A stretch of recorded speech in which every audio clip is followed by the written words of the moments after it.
Hello and welcome to Culture Shark, a live stream about all things pop culture. I'm Final Monkey. And I'm Caleb. Caleb, I'm excited. There is a Superman movie coming out.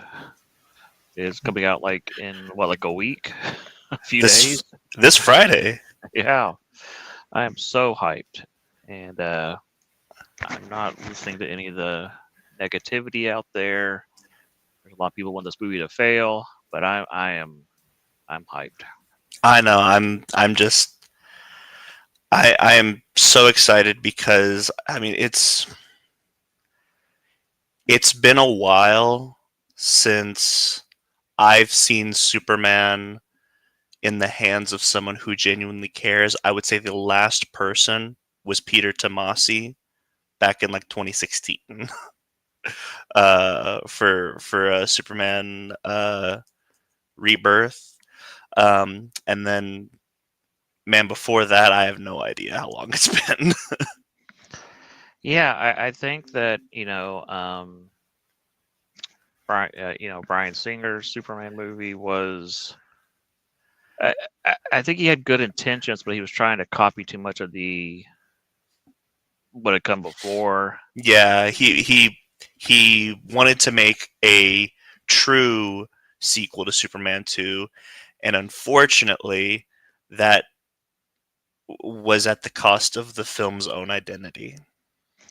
Yeah, so it has been a while since we've had a good old fashioned Superman story. But to celebrate the Superman movie coming out, we are looking at some of the great Superman stories, and today I think is my favorite Superman story, All Star Superman. It is definitely one of mine. It is not my absolute favorite. I would say my absolute favorite is probably What's So Funny About Truth, Justice, and the American Way. Some may know that as Superman versus the Elite. By Joe Kelly. By Joe Kelly. And so, funny enough, I'm fairly certain James Gunn mentioned both of those stories, both All Star and the Elite, as inspiration for his film. So, Well, I mean, the robots from All Star Superman are definitely in the movie. So, definitely. And then Superman having to fight what looks like some of the members of the Authority and some other, uh, people who are like on his, um, that are kind of on his level, as well as the scene that's been all over the marketing, where he says that he's going to let Lois do an interview with Superman. Um, Everything he's talking about is like straight up what Joe Kelly was talking about in yeah. like 2003. It's oh man, so excited, so excited. I will say one thing So, though. mhm. I did make a mistake last night. Uh, so I have had a pretty eventful weekend. So firstly, I went up to Wisconsin for a music festival called Summerfest. I reread All Star before that, so it's been a very eventful weekend. And I also watched a movie last night that may be my favorite animated movie um, of the 2020s. Okay.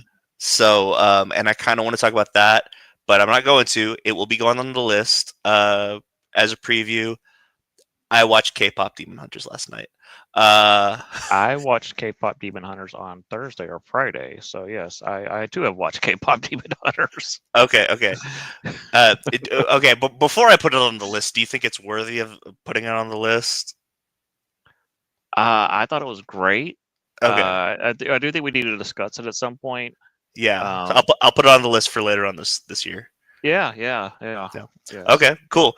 I just had to get that out because I watched it like we got home last night at like 11:30 midnight, and I couldn't go to sleep, so I just decided to uh, watch that, and I needed to get that out before we talked about Superman. So that's already out. I'm good. All Star Superman. Let's go. Yeah. So let's do what we usually do. First, we'll do a non-spoilery review. We'll give just the hint of what the plot is and what our overall thoughts are, and Hmm. then you can make a decision whether you want to read or watch it. There is an animated version of this. I don't know. I think I've seen the animated version. I'm not sure. Um, I, I okay, go you go ahead. I was gonna say I do recommend the book though. The book is Mhm. is great, and you can get it in the new compact form, which is the way I just reread it for $10. Uh, I will say this: sometimes it's a little hard to follow what is happening in the compact form. Like it's It seems a little small. yeah. Uh, I'd never seen one. So on our way up to Wisconsin, we stopped in Chicago, and we stopped at like the biggest Barnes Noble I've ever seen. mhm. Um, and they had all of the compacts there, and I guess I'd never seen one before, but I'm like, these are like maybe the size of manga. Yeah, they're like the old Archie Digest. They're very small. There's only and I had no problem reading it except for I think there was one word bubble where the text was too small for me to read what it was saying. Hmm. And I had to like take off my glasses and get real close and go what does that say? Yeah, but yeah, there's kind of no excuse if you the story is it's pretty cheap to get and $10 for 12 issues that's a steal. So Hmm. especially for this, so this is by Grant Morrison and uh, uh, quietly what's it Frank Quietly is that his name? Frank Quitely. Yep. Yes. They had previously worked together on their X-Men run, and I think Frank's art is a little weird the first time you see it, but once you're used to it, it's pretty cool. Yeah, definitely. It's almost got the first time you look at it, it's almost got like an uncanny valley to it. You know what I mean? Like it's Yeah, like it's one of those things that's like we didn't have this back then, but it's like, is this AI? No, that's just his art style, and it's once you get used to it, it's really good. yeah. So I'd see it previously, so I didn't have any issues with it this time. Um, one of the cool things, and we'll get into it, is you really can tell how Clark would fool people into not knowing he was Superman. Hmm. The different ways he is portrayed, like Superman is so muscular and upright and tall, and Clark is still bulky, but he's so hunched He's over and yeah, bumbling, and his clothes don't quite fit, and he's just a which mess. Morrison and Quietly were definitely looking at Christopher Reeves because that's what they did. Yeah, They had him hunched over wearing baggy clothes. yeah, and it's just like this bumbling fool. It's like, yeah, he looks like Superman, but there's no way that's Superman. And also what people don't realize about there's always like, well, why doesn't Lois realize that Clark is Superman? It's like, why would Superman have a secret identity? Why Yeah. wouldn't he just be Superman 24 hours a day? You know, so it's like Oh if man. this is a god flying around, why is he coming down to our level? You Hmm. know, Um, did you see that interview? And here's the thing: we're probably going to be we're both super hyped. We're probably going to be talking about the movie uh, and all the marketing as we talk about this as well, just because it's going to come up. Um, have you seen the interview with James Gunn where so he has a problem with the secret identity of Superman, and he didn't put it in the movie, but the only way that he himself can reconcile it is apparently there's one issue from like the Silver Age, um, where the glasses have a hypnotic technology. yes, where it makes him look like an old man, like he's an Yeah, ugly old guy. yeah. And so Yes, that's I remember that issue, or I remember reading something about that. Maybe it was in a Wizard magazine where they showed that. It was like, yeah. what? What the heck? Yeah, like if that's what James Gunn needs to reconcile it, as long as it's not in the movie, I'm cool with that because I don't personally need that. No, no. Um, but yeah, so this is a 12 issue series that is looking at the life of Superman, and basically, I don't think this is much of a spoiler because it happens like in the first 5 pages. He does a mission to the sun where his body, absorbs a lot of solar radiation and makes him a lot stronger, but it's also killing him. So Hmm. he knows that these are his last days. And how do you spend those last days?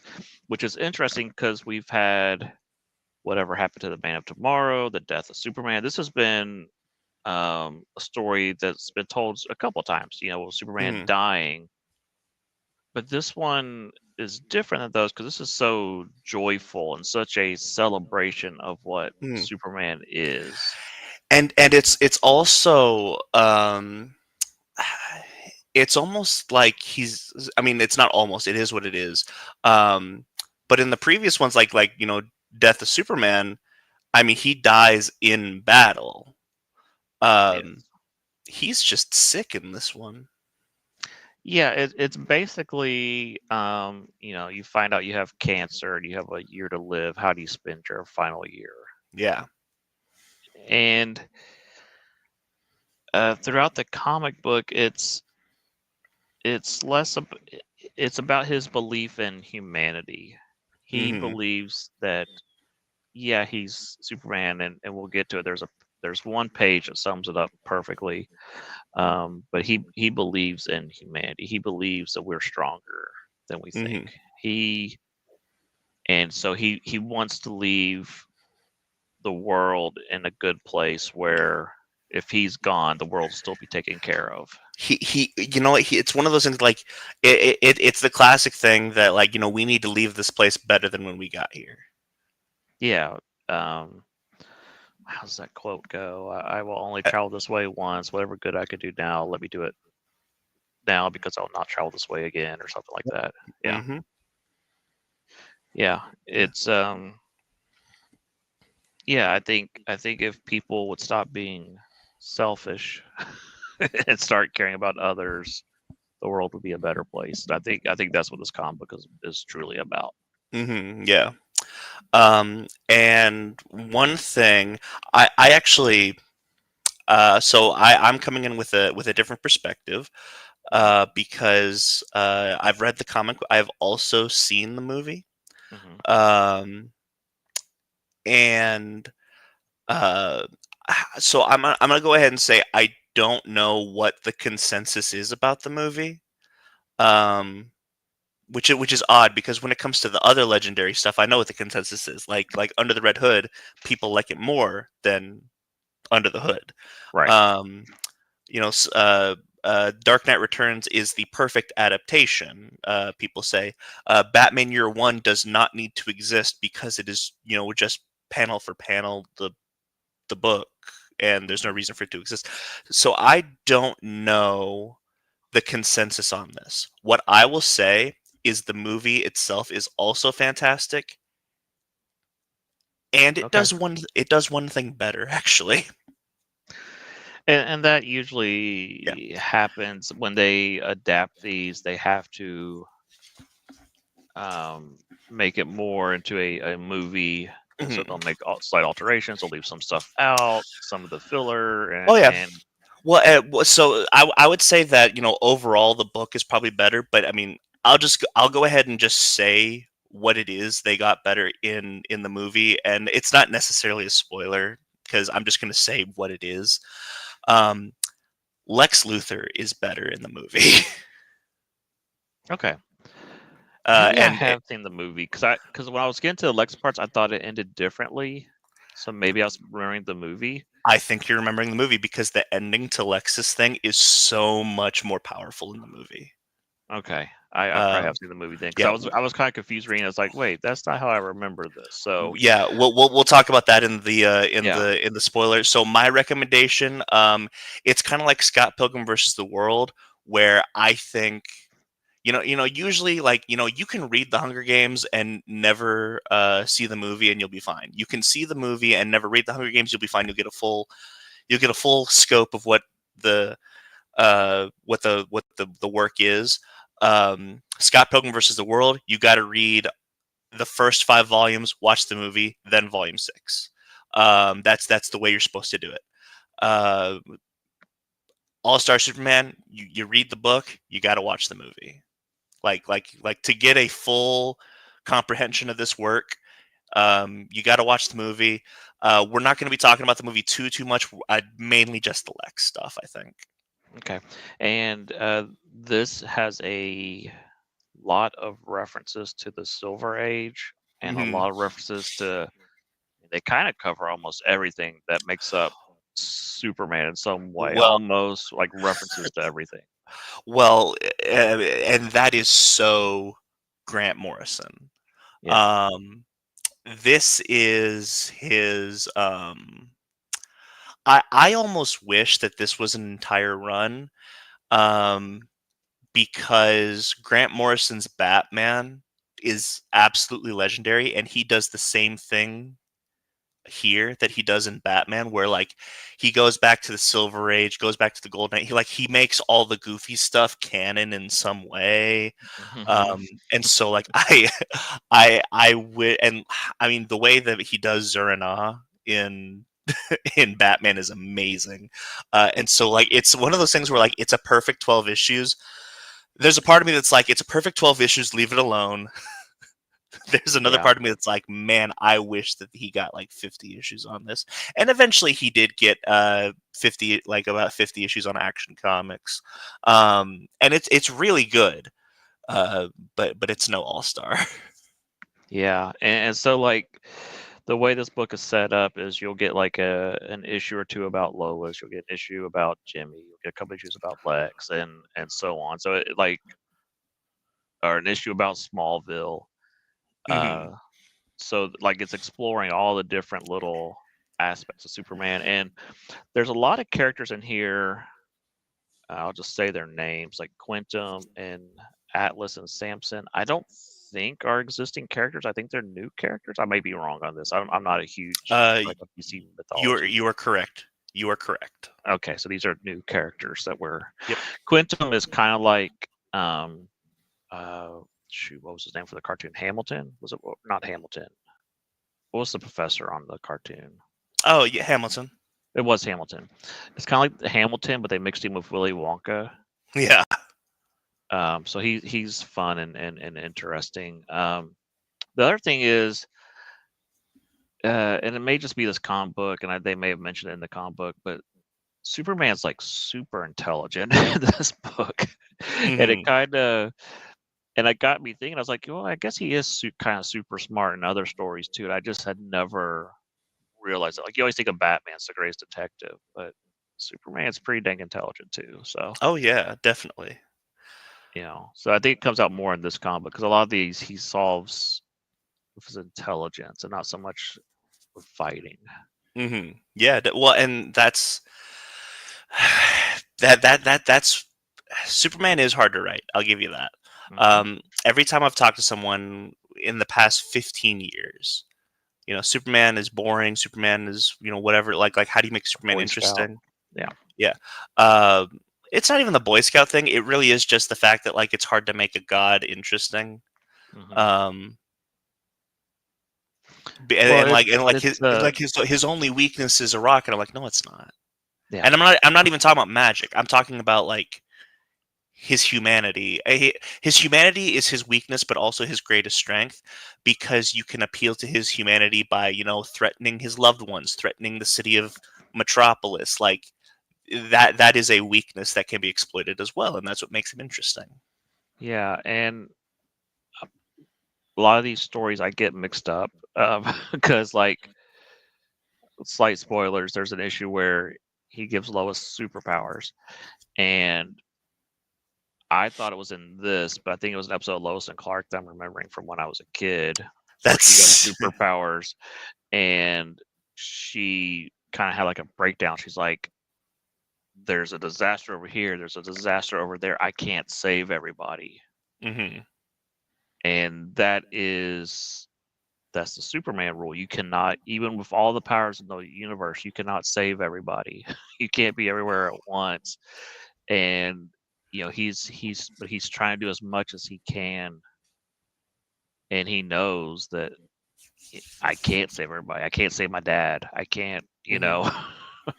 And my And- dad said, "No, don't save me from the tornado." I am trying to enjoy Superman this week, Caleb. I'm trying really hard. Oh man, dude, Kevin Costner would have been an amazing Pa Kent if they let him be Pa Kent. So anyhow, but this is amazing. Uh, I think if I had one complaint about the book, and this is more of a Grant Morrison complaint, he will go over your head pretty quick with his Yes. this is the underverse and this does this blah blah blah, blah. And I'm getting the gist of it, but sometimes I don't know what the heck he's talking about. Yeah, and so I don't deal with that because I read so much Grant Morrison that I'm just kind of used to it.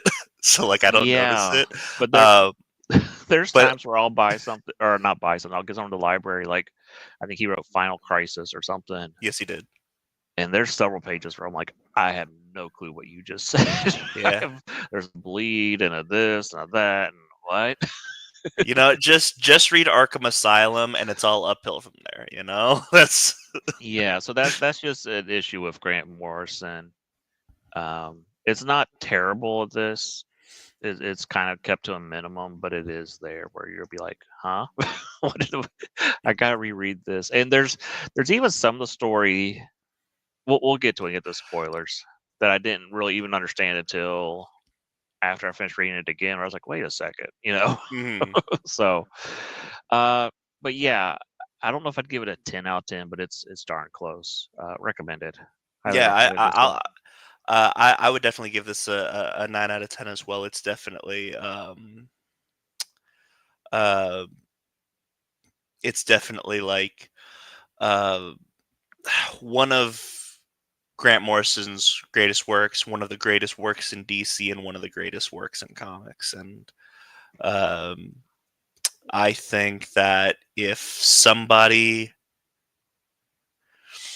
I think if somebody is like, how do you make Superman interesting? Give him this. Yeah, or they're like, I don't get Superman. I just hand them this. Say, okay, Yep. you want to understand Superman's world? Read this. If you still don't like it after that, that's great. But this is Superman. Yeah, and I would so there are these and tell me if you level with me on this. There are like certain comic books that like you hand somebody um, that are like uh, you're not trying to get somebody into like into a specific character like if someone wants to get into Batman, I'm not gonna give them Year One. I'm not gonna give them The Dark Knight Returns, even though those two are called the greatest Batman stories ever told, which I do disagree with. I love them, but I disagree. um this is different. And Watchmen is one of those where like, oh, it's one of the greatest. No. It's one of the greatest. Everyone needs to read Watchmen. This is not that. This is pure, unadulterated comic book. Like, So off topic, what Batman comic would you hand somebody? I've got two in my head, but what would you hand somebody if you were like trying to get them into Batman? oh, geez. Okay. I would probably give them. Well, I'd first have to figure out what it is they're looking for. If they're looking for, um, like the Bat family, or if they're looking for just Batman. Um, I might just give him Snyder. Okay. You may not like my answer. I'd probably hand them Long Halloween. I don't like that answer, but go off. Well, I mean, it's just here's a detective story. Here's all the villains. You just get a little taste of everything. Yeah, and I mean we have a bunch of those. Like Hush is kind of like that as well. And so of I all, would give them Hush. right, of those, yeah, I would probably give them. I think Long Halloween, you don't need to know anything.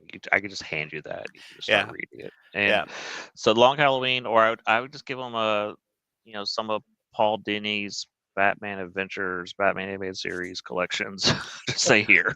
Yeah. I mean, I try to stay away from that because I mean you're not getting someone into the canon.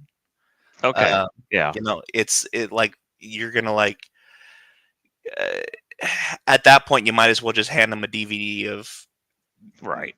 Mask of the Phantasm. So yeah, this will be weird. I would probably give them. Yeah, no. You know what? I would give them Dennis O'Neil. I'll give them Okay. Dennis O'Neil. Definitely. Yeah. All right. So let's get back to Superman now. We are going to get to the spoiler discussion. Again, we highly recommend this to if you're a comic book fan, Superman fan, whatever. This is hmm this is good stuff. All right. So this is divided up into 12 issues. So we're going to. Oh shoot! I left my book in the other room. I'll be right back. Caleb, can you stall and just kind of talk about the 12 issues while I go run and grab my copy of the book? Yeah, definitely. Okay. So yeah, this is not necessary. I wouldn't call this an anthology. Anthology. There are Superman anthologies. I think American Alien's an anthology, or Birthright. It's either American Alien or Birthright. One of those is an anthology. For All Seasons is definitely an anthology. This is not an anthology, but we do have 12 issues that are kind of almost self-contained. It all comes together in a single story, but definitely each of the 12 issues is self-contained. So what we're going to do is we're kind of going to go by issue, which it is something that we're almost trying to get away from, is like just summarizing uh you know the work, because there are definitely other channels that they do less reviews and more summary, and I would definitely encourage you to take a look at those. But what we're going to do is we're going to go issue by issue, not necessarily summarizing, but kind of giving our thoughts on what the issue's about, what we think of it, and how it connects to the story as a whole. Yeah. And one of the cool things this book does on the first page is basically all you get of the origin of Superman is it's done in 4 panels and 8 words. Doomed planet, desperate scientist, last hope, kindly couple. That's it. Yep. Yep. And it's kind of like one of those challenges. Can you write like a 2-sentence story or whatever? Yeah. I would love to, because so Amazing Fantasy number 15 I think was 16 pages. Mhm. And then Bendis comes out and like, I'm gonna make Amazing Fantasy number 15 in 6 issues, and does Ultimate Spider-Man the first arc. And people were like, oh, how can you do that in 6 issues? It's not that much. New challenge, Amazing Fantasy 15 in 4 panels. Yeah, yeah. Dan Slots talked about this, like the challenge of the page number, the number of panels. Like, can you tell a comic book story on one panel? Can you do it on one page?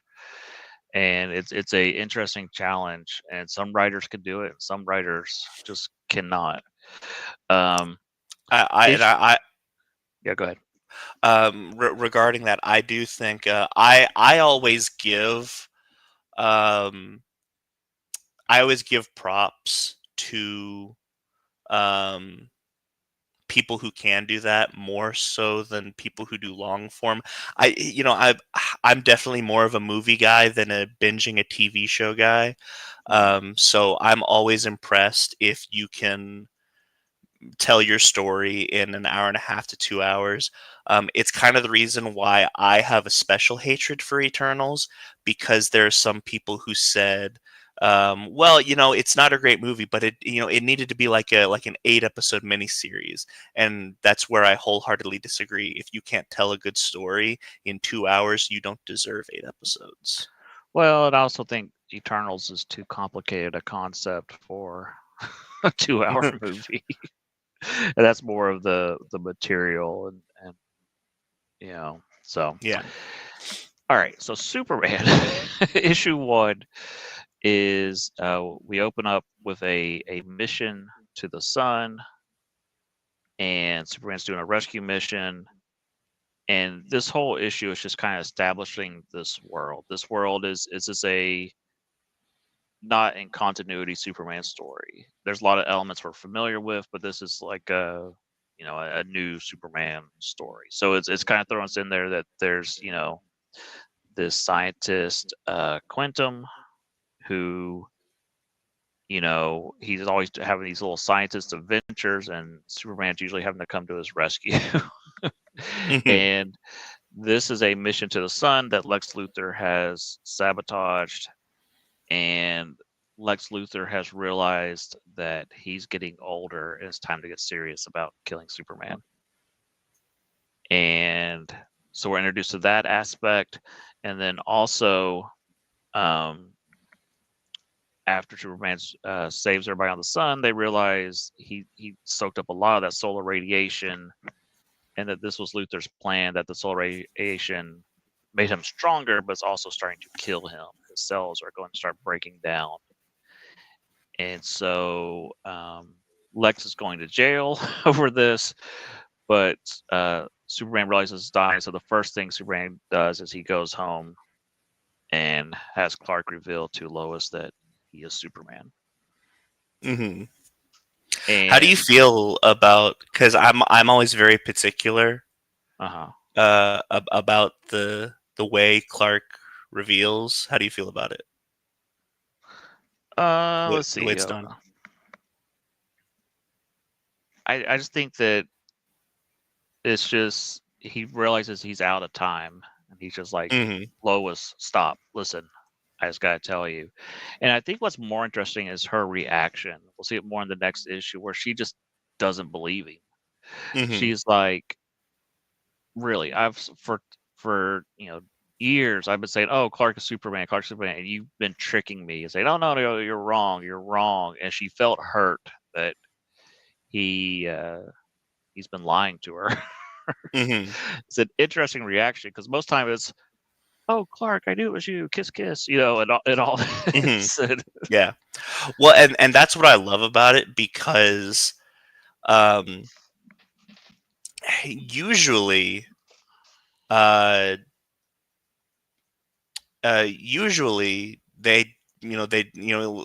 with even with Margot Kidder, they have her figure it out, and then that's whenever he says it. And I think that is a gut reaction, because people are scared that it would make Lois come off as unintelligent. But I don't think that at all. I actually, if I were to do Superman as well, and a scene where he reveals that he's Superman, it would definitely be more like this, rather than her figuring it out. I respect the people who do her figuring it out. I do think it is out of fear, though. But I don't think it makes Lois unintelligent. I mean, like, it's the whole world that's fooled. And so I like Clark having the agency to do it himself rather than being forced to. And I think it's interesting that even after the next couple of issues where they go have this big adventure, she still doesn't believe it. It's like about halfway through the book where she starts to come around. Yeah. I mean, like, and it's issue 2 where, okay, I will say one thing that confuses me, or that you confuse me about, because she does get his powers in this. She does, yeah. No, Yeah. I was saying there's a similar story in okay. Clark. Gotcha. And I was getting them mixed up, because I thought there was a scene in this where she has a breakdown where she couldn't save everybody. Gotcha. Of Lois and Clark. Right. But that's what I find funny is, like, she gets his powers in issue 2. Yeah. and she still doesn't believe him. So this leads into issue 2, where they go to the Fortress of Solitude, and the whole issue, Lois is acting very strange, and we basically find out that she was I can't remember what she was exposed to, but it was something that makes her paranoid, uh, some type of radiation or something. But it's fun seeing the world of the Fortress of Solitude in this. Instead of the giant key that was in the Silver Age to unlock It the fortress, he has a tiny key that's just so heavy that nobody can lift it. Yeah, it's my favorite. I love it. I love it. Um, Real quick, it was chemicals from the Titanic, the recently Oh, raised Titanic. oh, is that what it was? Okay, Yeah. yeah. But yeah, as far as the key goes, like here's the thing. When it comes to Superman, man, just make it as goofy as possible. That's what I want. Not as goofy as possible, but like make it make sense. Like, of course, a a 3,000-ton tungsten key to Well, open the door to the Fortress of Solitude. the It's Silver Age amazing. was way more goofy, where it was like a mile-long key or whatever. It's like this Yeah. gigantic key. It's like, okay, I can see that from space. A tiny key that no one could lift makes way more sense, and it's still goofy. I think it's a lot of fun. Uh, this is also the issue where we start seeing messages from different Supermans from the future, and we will see that throughout the series. That there seem to be descendants of Superman that are contacting him. hmm Um, how familiar are you with My Hero Academia? I've think I watched or read the first 2 episodes and quit. Okay, gotcha. Um, that might go on the list because, like, that one, I think you would genuinely love it. But you've got your hands full with One Piece, so I get it. Um, I've tried a few different times again the My Hero Academia, and I'm just like, I've seen this before and jump out every time. I don't know. I think My Hero Academia is the reason that we're getting Superman on Friday. That's Okay. my opinion. Yeah. Um, but uh, the whole thing with All Might's powers, all for one, that it's passed down from people. Um, it's not like that. That is very much kind of an original concept to My Hero Academia. But reading this with like the different, perhaps descendants. Um, I was like, whenever he wrote My Hero Academia, he had to get, the idea started here. Hmm. Sure. So yeah, we Because keep seeing these mystery Superman, and it's done in a way where he never really explains the mystery Superman, but it's there in the story if you're paying attention where they come from. yeah, it, and from what I recall, it's kind of a reference to the DC 1 million issue. Did you ever read that? No, but I was watching a video earlier that mentioned that right before we got on here. Yeah, So we'll talk about that when we yeah, get to the end. But yeah. yeah. But yeah, the Superman dynasty essentially. Yeah. So I think this is the first one we see. It's a Superman with his face bandaged, and Yep. Lois sees the message, and she's just like, "What?" And so Lois is getting more and more paranoid. Superman's trying to kill her, and she grabs a kryptonite gun and just blasts Superman with it. hmm And then that kind of snaps her out of it.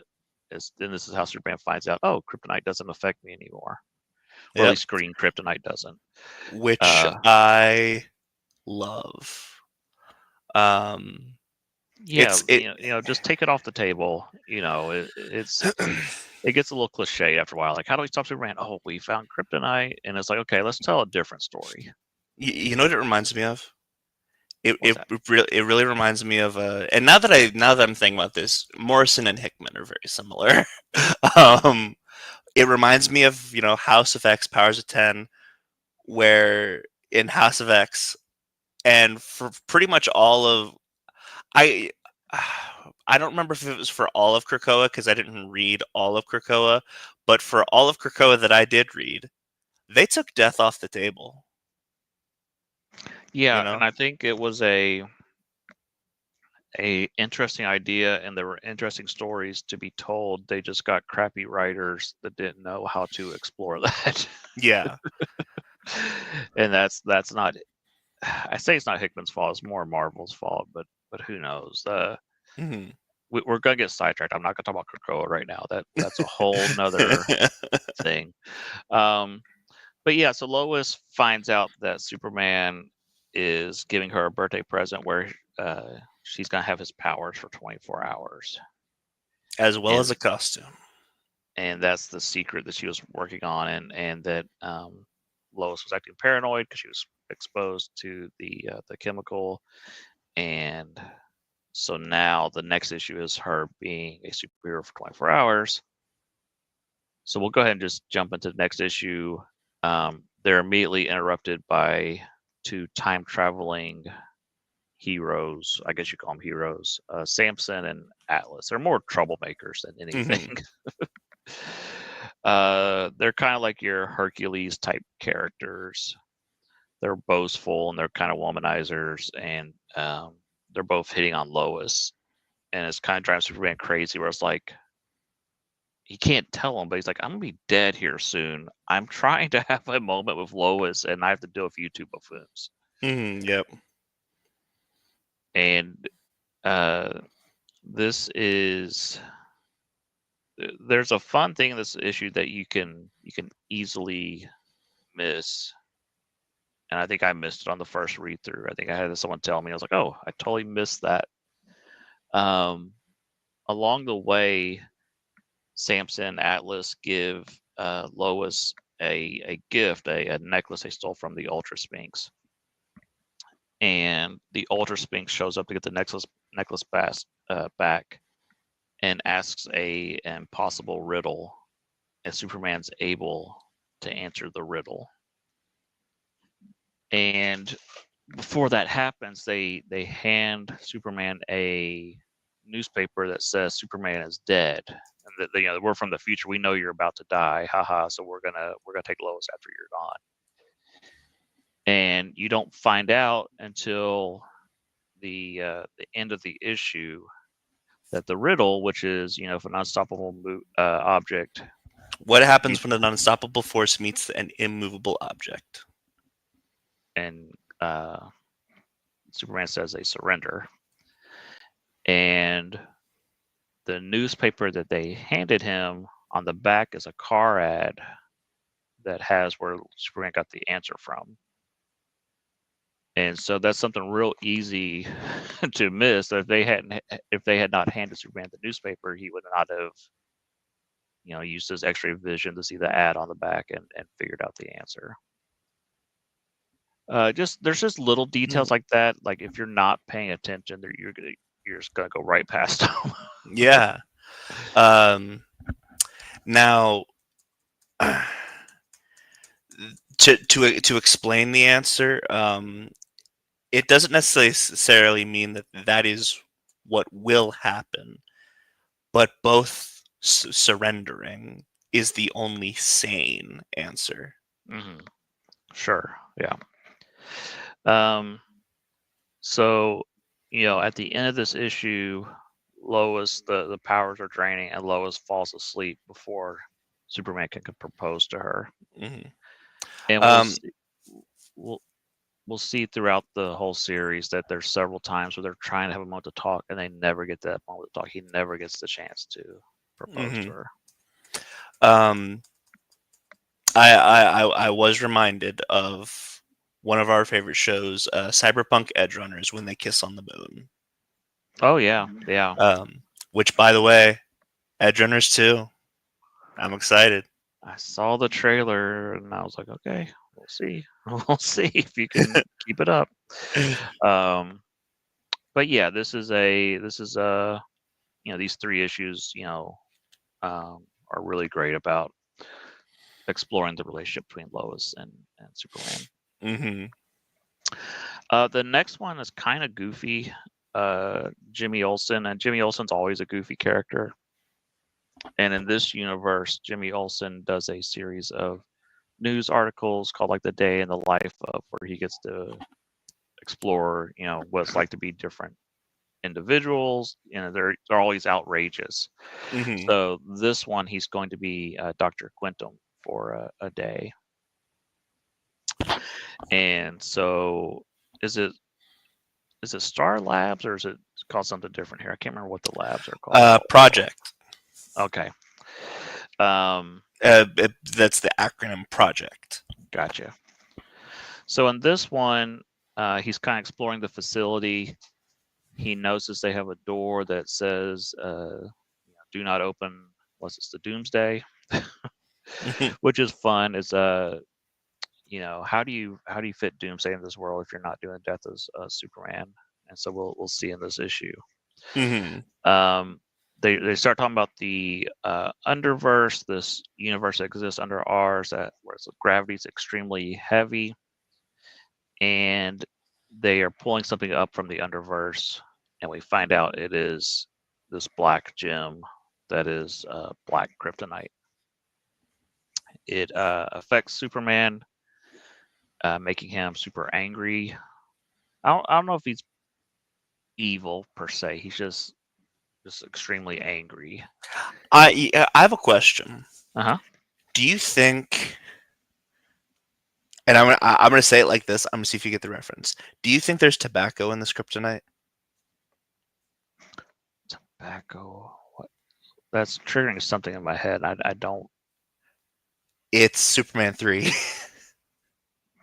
Okay. So All right. Superman 3 is whenever not Lex Luthor hires Richard Pryor Uh-huh. to recreate kryptonite, and so he doesn't know what the final ingredient is, so he puts in tobacco, and it doesn't, it just makes Superman an a-hole. Yeah. Which Christopher Reeves, say what you will about Superman 3. Christopher Reeves does a great performance as an evil Yeah. Superman. It's been, I probably haven't seen Superman 3 since I was a kid, so it's been a while. Okay. But yeah, so Superman goes on a rampage. So Jimmy injects himself with the Doomsday serum and turns into Doomsday to fight Superman, which is a lot of fun. Yeah. It's a throwback to old Silver Age issues where Jimmy Olsen was always doing crazy stuff like this, and we get a little bit of Doomsday in this, so a lot of fun. And it kind of explores how it's not Superman that saves the day; it's Jimmy that saves the day, and why Jimmy Olsen is Superman's pal. So I think it's a lot of fun. Yeah, and it I didn't catch it until this read through. That I don't think it's ever been on purpose, but at least in my head, there's always been a correlation between Jimmy and Doomsday, because of Smallville. Did you ever watch Smallville? I watched it up to a point. I did not watch all of Smallville. Okay. So I didn't get to the Doomsday episodes. Okay, so Doomsday was season 8. They also introduce. I'll go ahead and spoil it. It's not Jimmy Olsen. It's Jimmy Olsen's uncle, but his name is also Jimmy Olsen. It's a CW thing. Move past it. We all have to move past it when it's a CW. But the big surprise death that happens is Doomsday kills Jimmy Olsen. And so I guess in my head, there's always been a correlation of Doomsday and Jimmy Olsen, and this just kind of reinforces it. Yeah. Let's see. Next issue, Lex Luthor in jail, and he's getting the death penalty, and so Clark Kent gets to have the interview. I love this issue. Can I just say that this is one of the greatest issues of any comic book ever? Yeah, it is. I agree. Just the interactions between Lex and Clark, and so good. And even if you haven't read this, even if you haven't seen the movie, I guarantee you, because this scene is all over YouTube Shorts and TikToks everywhere. I'm sure even if you haven't read it or seen the movie, you've seen this scene definitely. Um, it's so good. Yeah. So I've been describing these for a while. You want to describe this one? Yeah, definitely, definitely. Mhm. So essentially,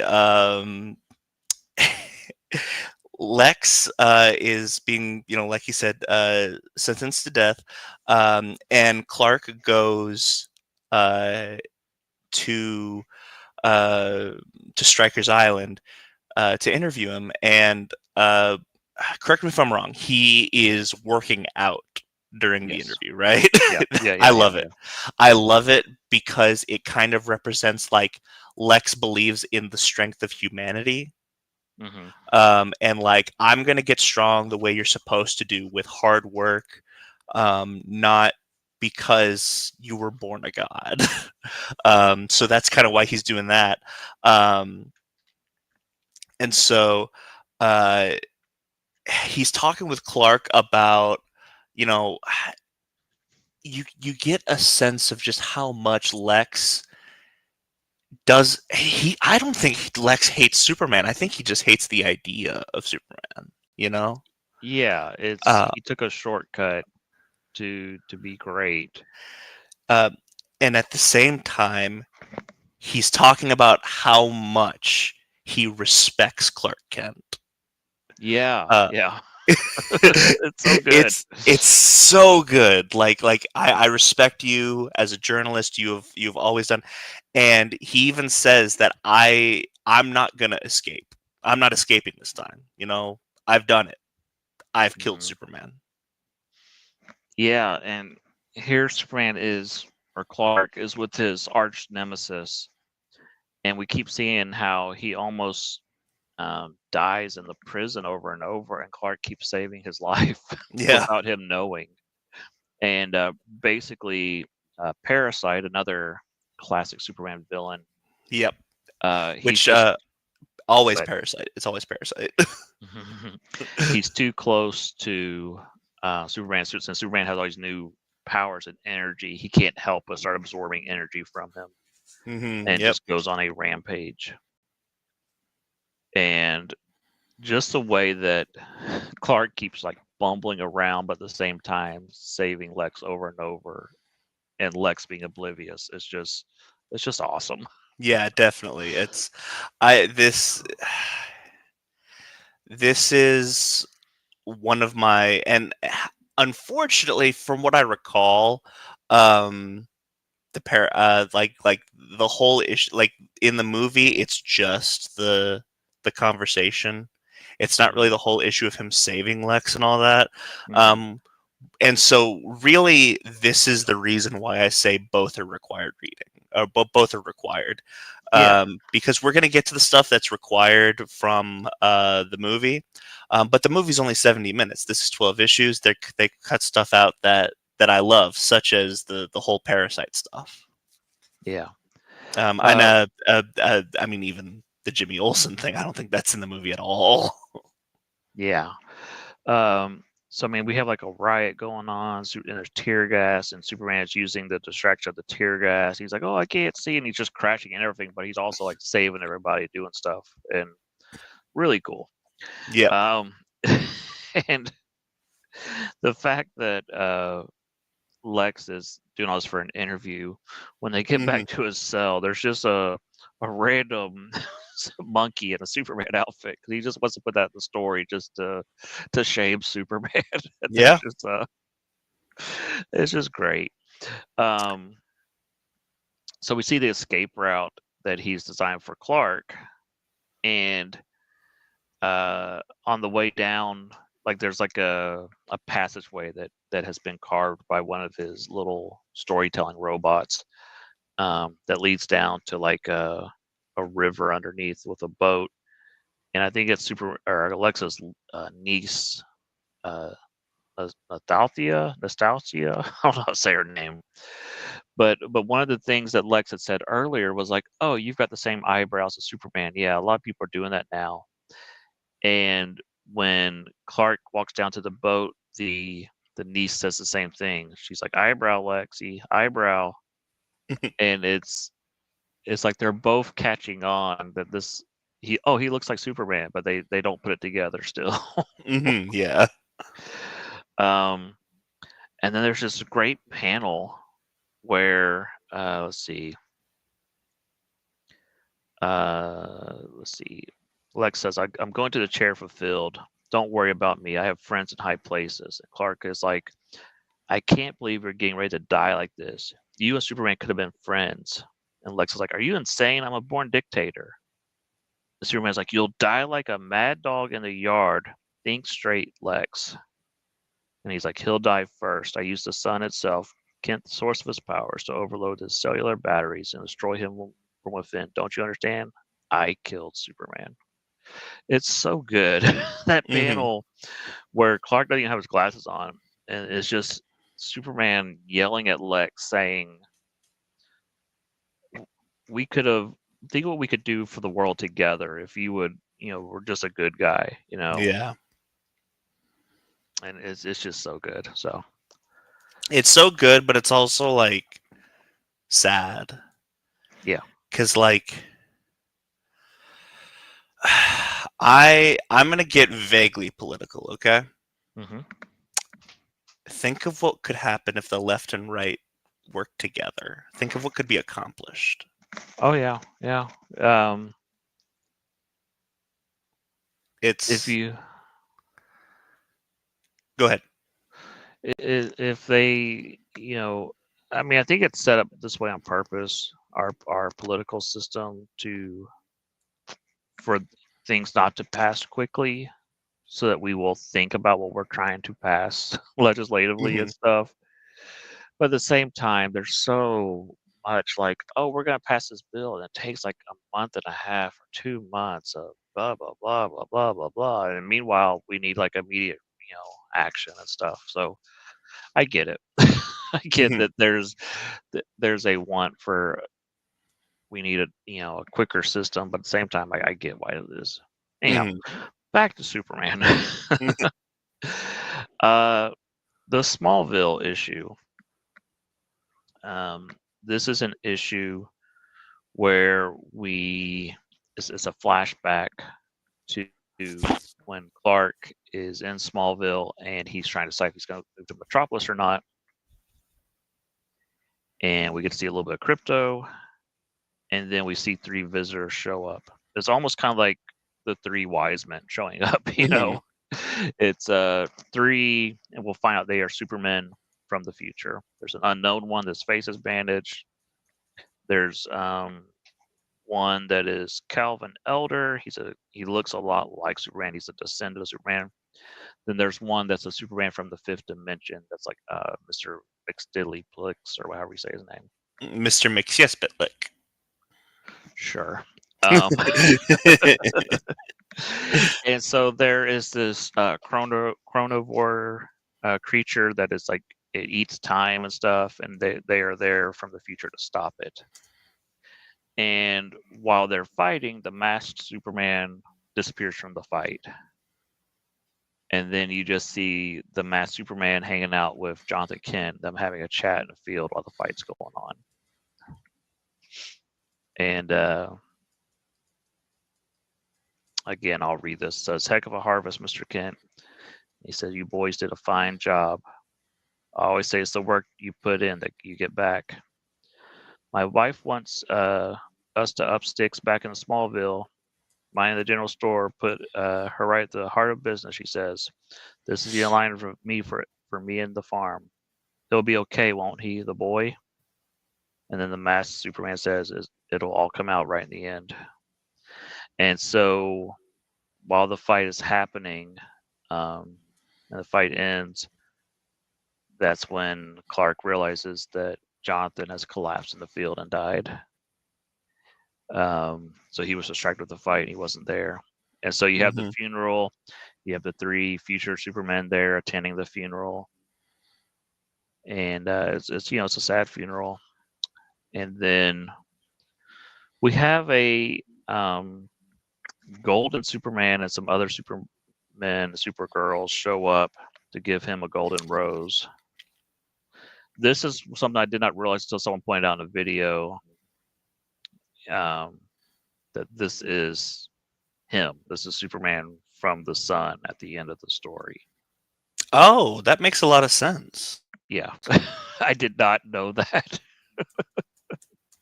So this is him from the future after he's left the sun, the golden one. That is him, and him giving him the golden rose. So there's little things like that, like go over your head, and if you don't know, fine. But if you do know, it adds to the story. But we find out that the masked Superman is our Superman that we're reading about, the one that's dying. And he unmasks, and he was able to go back in time and spend the last moments with Jonathan. Just a touching story. Really like this one. And then if you notice, he's put the golden rose by the Jonathan Kent's grave at the end. Mm-hmm. So, next we get a multi-part Bizarro story. Some people love Bizarro. Some people hate Bizarro. I love Bizarro. I was about to ask. You seem like a Bizarro guy. I love Bizarro as well. Yeah. The negative talk can get to a point where it gets too much. I feel like the story maybe gets a little bit too much at a point, but I do have a question, and this really doesn't pertain to the story as a whole, but we bring up Bizarro. What is your opinion on Bizarro as more of an anti-hero than a villain? I think, I don't see Bizarro as a villain. I never do. Okay. I just think he's sad. He's just this sad creature that doesn't understand what's happening around him. Because some of my favorite Bizarro is actually from the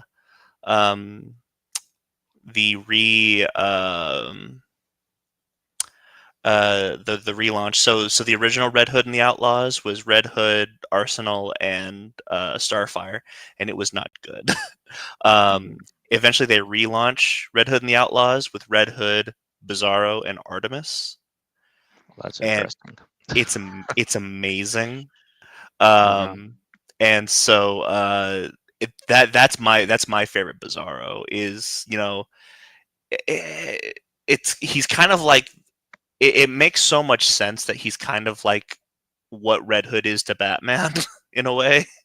Mm-hmm. So I was curious about that, because I know some people, I know some people who are kind of like, set in their ways as far as like, this person was originally written as a villain and they should stay a villain and all that. Like kind of like the people who don't like Venom as an anti-hero.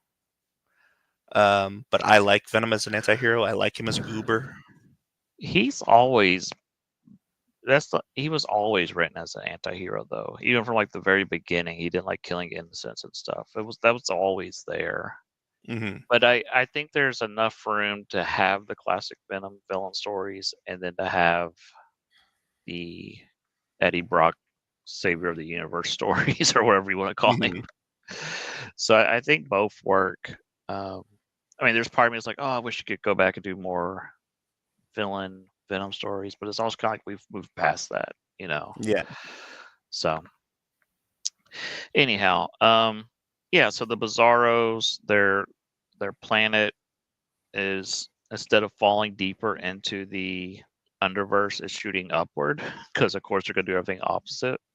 So it's entering our atmosphere, and so Superman has to basically sacrifice himself to get it to go back the other way, but in doing so, now he's trapped on the Bizarro planet. And there is a Bizarro Jor-El running around who, he didn't fire the rocket. So Superman's like, oh, I could use him to build a rocket, but how do you make a Bizarro understand that you need to build a rocket, since everything you say they're going to do the opposite of? And then we also meet Zabaro. Is that his name? Zabaro, yeah. Zabaro is, I think they said it's like 1 in 5 million or something. Bizarros will be born intelligent. Um, and so he's extremely lonely on this planet and he wants to leave with Superman. He, or he doesn't want Superman to leave at all because I finally have someone I could talk to, you know? Mhm. And so I think that's interesting. He's like, you don't know what it's like to be the only one of your kind on a planet. Well, Superman does know what it was like. So Yeah. just a fun contrast. And at the end, Superman figures out, oh, if I just talk backwards to them, I can get them to do what I want. And then they were supposed to light a match on the rocket. The match goes out. So Superman just makes Bizarro mad enough to throw him into space on the rocket. And yeah, just a lot of fun. Yeah. Fun Bizarroisms. Um, the next chapter is really cool too, where now Superman's back. He finds out he's been replaced by 2 Kryptonians. And this is kind of your Zod story without doing Zod. Um, we just have these 2 Kryptonians. They are called, I want to call them Lilo and Stitch. That's not their names. Bar-El and Lilo. So, yeah, this is the alternate reality where a Kryptonian landed in Hawaii instead of Stitch, and Lilo raised it. And So, instead of adopting them as their son, they adopted him as a dog. And yeah.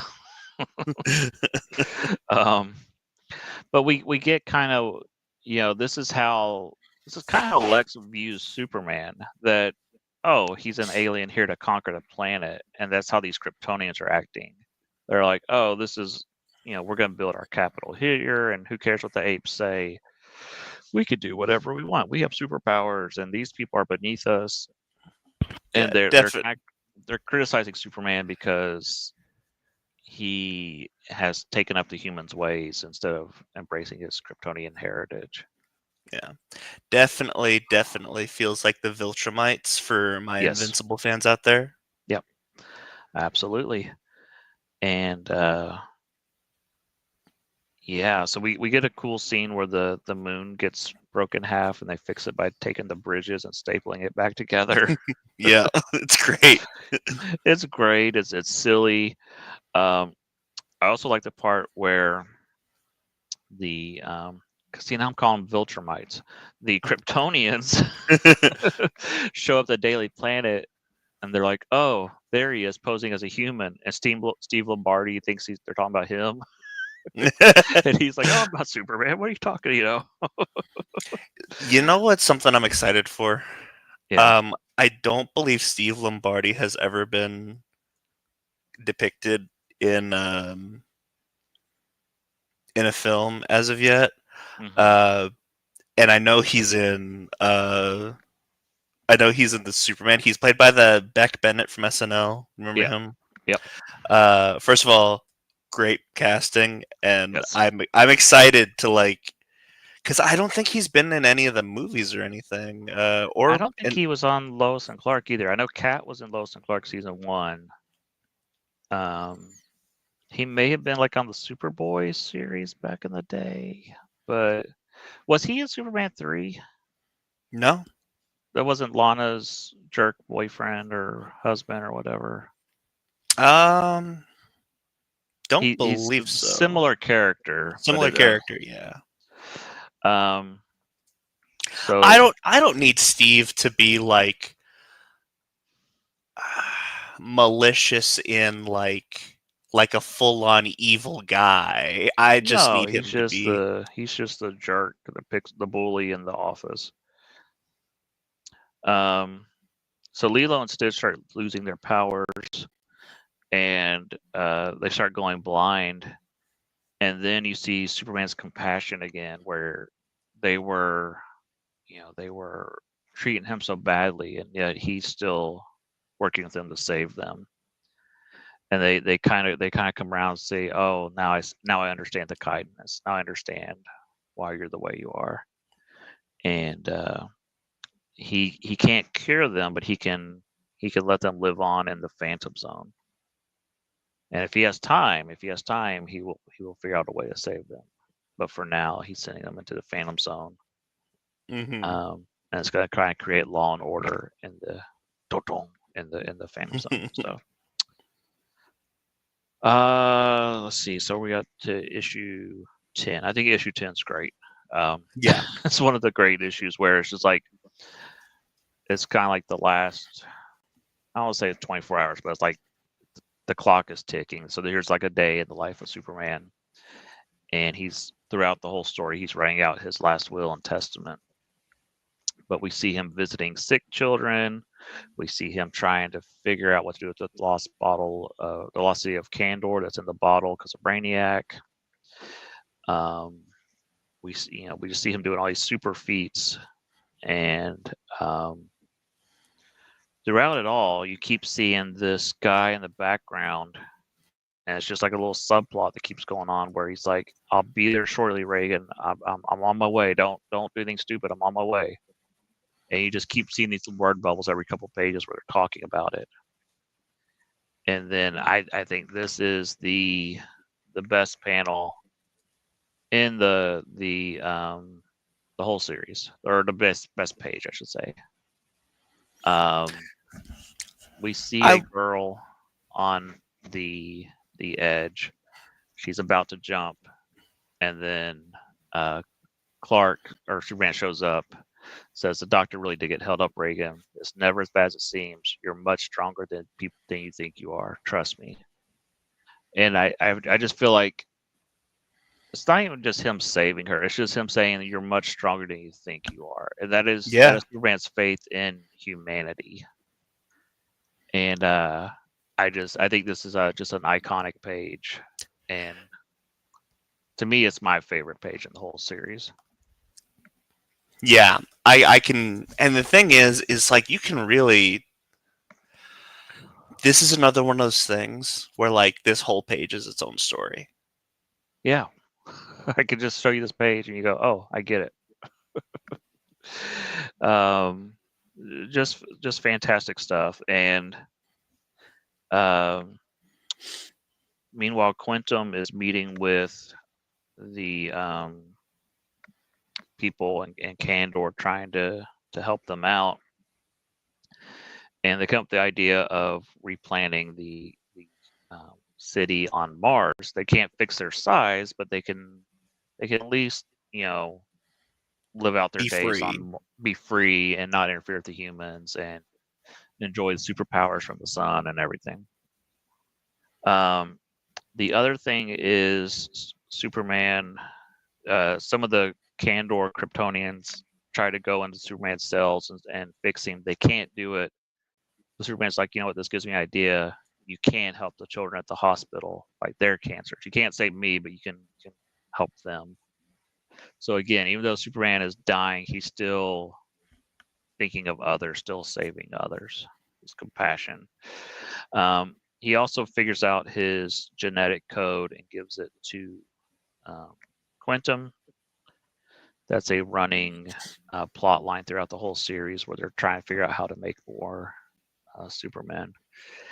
And then he's like, he goes and sees Lex. He's like, we can still work together. And Lex just spits at him, as Lex would do. And Superman also creates a world, it's like a miniature galaxy, and trying to see if they can exist without Superman. And they end up creating their own Superman, implying that this is our world, that they are drawing Superman in the comic book at the end, which I always think is fun when they do stuff like that. I mean, sometimes it can be hokey, but I think it works. I was gonna say there are definitely times where I don't like that. Mm-hmm. See our Fantastic Four reviews, but is that how Red Sun? No, Red Sun. There's one of those that ends that way too. It's that Mark Waid book. It's not invincible. It's something. Superior. No, No. It starts with an I. It's irredeemable. irredeemable in the same way. I do love irredeemable. Yeah. Let's see. But yeah, I think that is the gist of this issue. It's just, what do you do on your last day? Yeah. And him trying to do as much as he can, and it's all great stuff. And then the last thing he does is he publishes the story gets published as Superman's Dead by Clark Kent. Mm-hmm. And that is what he leaves in his will to Clark Kent as the final byline. Issue 11 opens with the execution of Lex Luthor. He's in his electric chair, and instead of killing him, it makes him more powerful. He had planned all this, that he would get the powers of Superman for 24 hours, and he goes on a rampage. Superman's continued to do his last will and testament things, and so I guess we can go ahead and talk about. Well, hold on, the Tyrant Son thing, which again is way out there. Some concept that's super out there.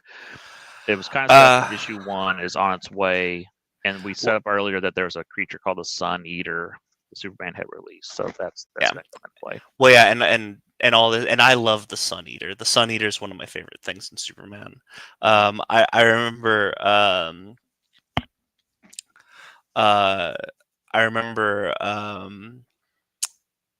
the Legion of Superheroes TV show that was out around the time of, like, I don't know what the era was called for kids WB, but it was on at the same time as like Lunatics and stuff like that.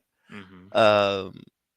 The Sun Eater was a big thing in that show, so I loved that show, so I've always loved the Sun Eater. And the Tyrant, the Tyrant Son was Solaris. The Tyrant Son is what it's called. That was also from DC 1 Million. Mm-hmm. Yeah, so we see Superman. He flies out to go fight this. All his robots go with him, and it's kind of like a final battle.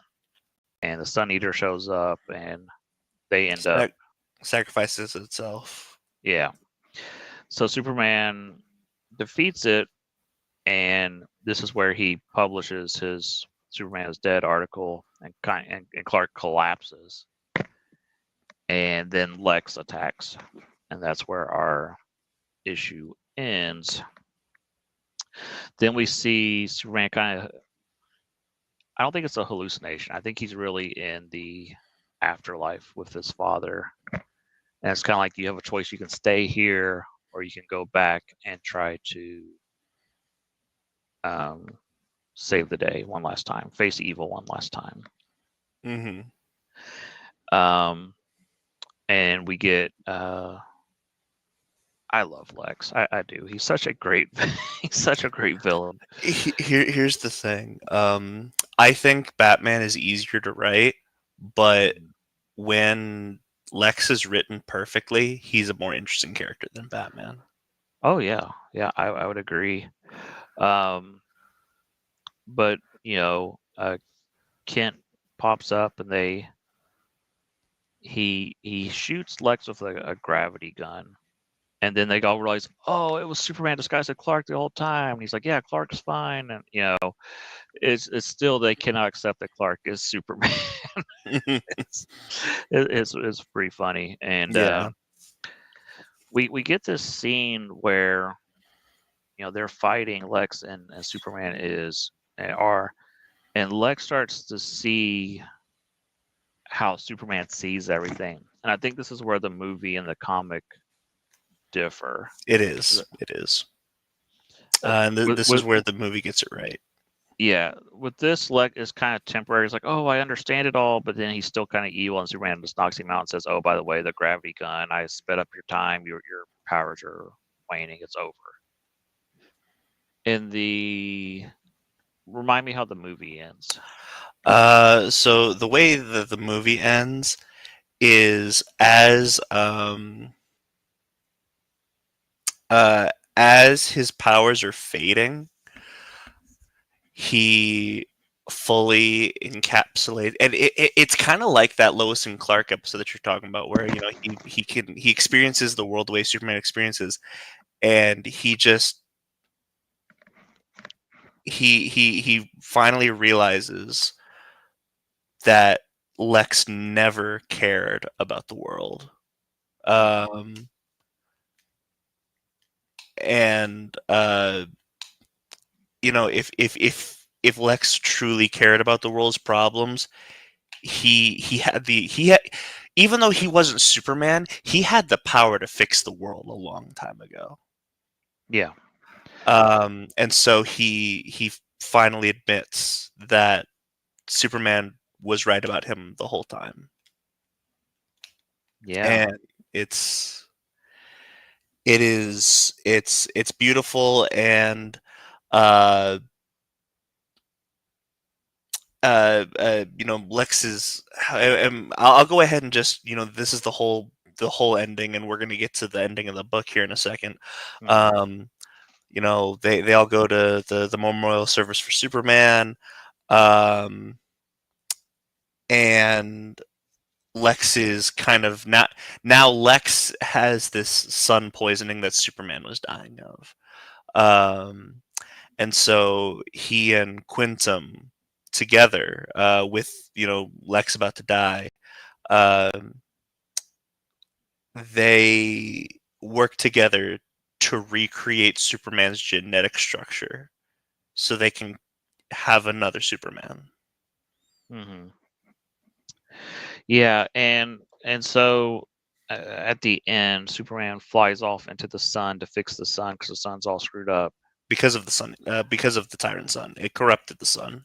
Yeah, and so he's inside the sun, becoming pure energy and rebuilding like a machine inside the sun to fix it. It's way out there. This whole Mhm. idea, um, and it kind of reminds me a little bit of the ending of Deep Space Nine, where Lois is still kind of hopeful that maybe one day he'll return, but Mhm. it's unclear if he'll ever return. And and then the first time I read this book years ago, when Quintum, uh, at the end, he shows that they have a plan, and that shows a door of a big Superman with the number 2 on it, the symbol. I thought when I first read it, because I didn't quite grasp what was going on. Oh, they're going to do a sequel to this. Like that was just hinting there's a sequel coming out. I totally Oh. missed that. This is their plan to. We've been seeing it through the whole series. All these descendants of Superman. This is where that starts. They are going to build Superman to continue to protect the the Earth. Superman, the Superman dynasty. Yeah. And that's the difference between the movie and the book is, Lex is not involved in that at all in the book. Hmm. Um, and that's really where I'm like, man, the movie just does Lex so much better. Hmm. So that is All Star Superman. Like I said, I love the series. It's just fun comics. It it really Mhm. is, and it's a hopeful story. And there's not this reminded me of something. Um, because one of the big things in Superman, James Gunn's Superman, is, we don't really know the plot. We don't exactly know who the main villain is going to be or anything like that. And this story just shows me that, like, we don't need a plot. We don't need a main villain. We don't need a big bad evil guy. We just need Superman. Yeah, and I think that you hear the series, oh, it's about Superman dying, and you're like, oh, so it's gonna be like the Death of Superman, where it's Doomsday punching everybody for 8 issues, and it's not. It's not that at all. And yeah, it's just a celebration of the character, and I think it's great. It reminds me of something that my dad would always say. Um, because I mean, like it's, and you know, you and I are both pastors' kids, so you know, maybe your dad would say this as well. And I think this is just kind of like the pastor thing to say, especially with our beliefs, with the afterlife. Um, a funeral is not just a time of mourning, but a time of celebration. Yes. And so this is kind of that. Yeah. I would agree. Um, Anything else you want to say? I think it's interesting that Batman is mentioned several times, never shows up. I mean, there's a lot of stuff that there's a lot of stuff that like you would think would be in the quintessential Superman story, like we bring up Kandor, but Brainiac does not show up at all.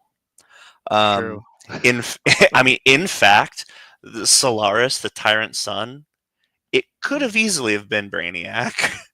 Yeah, or um, no dark side or no no dark side. But you know what, I kind of like it like that yeah, because um there comes a point where Darkseid and Brainiac are kind of DC universe villains rather than just Superman villains. mhm. um this book is pure Superman. Yep. Yeah, I think it's great. I keep Yeah, saying it's great. It's great.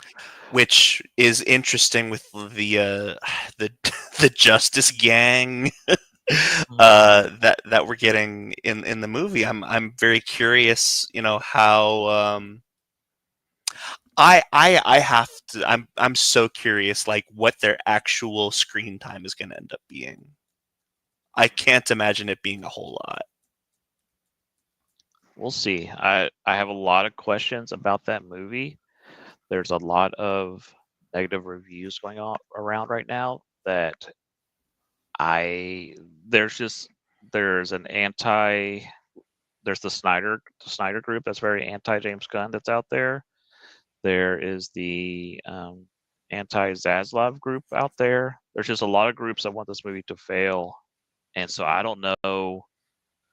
Are these actual negative reviews? Are these just people trying to start trouble? Or I have no idea. And so I'll be very curious. And there's some people just don't like James Gunn, period. Hmm. So I I think this movie is going to be a lot of Silver Age, good old superhero fun. That's what I think we're going to get. I don't Hmm. know that for a fact, but that's just the tone of the trailers. And people will be like, "Oh, Superman doesn't act like that." And then people show a panel. Yes, this is from the comic books. He did act like this. Hmm. So Yeah, I mean that's the thing. It's so interesting because we are in a world of injustice, like injustice as in like the video games, like Evil Superman. uh huh, We're in the world of Homelander. We are in the world of Omni Man, yeah, and we're finally getting Superman again. yeah, and like so, the last generation they had Man of Steel, which I don't think was love Henry Cavill, but I don't think it was an accurate portrayal of Superman. No, no, no. Henry Cavill is just one of those guys that like if Hollywood if Hollywood does anyone dirty, it's Henry Cavill. Yeah. So I think this is gonna be great. And then people are like, "Oh, this movie's gonna be cartoony." I think the audience is gonna love it. I just think the general audience is Absolutely, this going movie to is going to go. be cartoony. It's going to be great. Like, Yeah. I mean, like I remember when the Guardians trailer came out in like 2013, 2014, Mhm. and like even even my dad who you know, he raised me on superhero movies and stuff, and you know, got me into comic books, even he didn't believe after seeing that trailer, you know? It wasn't until he saw the movie that he believed. Yeah. So I trust James Gunn. I think it's gonna be a lot of fun. Um, Also, point out a bad movie James Gunn's ever met. I'll wait for that. Go ahead, point one out. You can't do it. Scooby Doo 2. That is a great movie. That is a great movie. So we don't know quite how our schedule is going to go this month. At some point, Yeah. we will both see Superman movie and do a show about that. That could be Yeah. next week. I doubt it'll be next week, but it could be. Mhm. If not, we'll be looking at 2 more Superman stories: Superman Year One and Superman Birthright. Yep. I have not read Birthright. Caleb has not read Year One, so it'll be an interesting. Yeah. Yeah. It'll definitely be interesting. And then after that, uh, we're doing something with Fantastic Four. I don't, can I be honest? Like Silver Surfer. we're doing Silver Surfer, which I'm more excited about that than Fantastic Four. Um, this show has really shown me that I am not a Fantastic Four person. So like, I I am not. I am super excited for Superman, and at this point I'm just indifferent about the Fantastic Four because I know that like even if it's good, it's not for me. But I know some other people are kind of dreading that movie coming out as Fantastic Four fans. Yeah, I still don't know if I'm going to go see it in the theater or not. We'll see. But that's coming up too. So we'll definitely be doing some Silver Surfer episodes. We may do the Fantastic Four Silver Surfer story as an episode. We haven't decided yet. Hmm. But until then, tell your friends, tell your neighbors, tell everybody to like and subscribe. Try to grow this channel. And until next time, I've been Final Monkey. And I'm Caleb. Catch you next time in the deep end. See ya.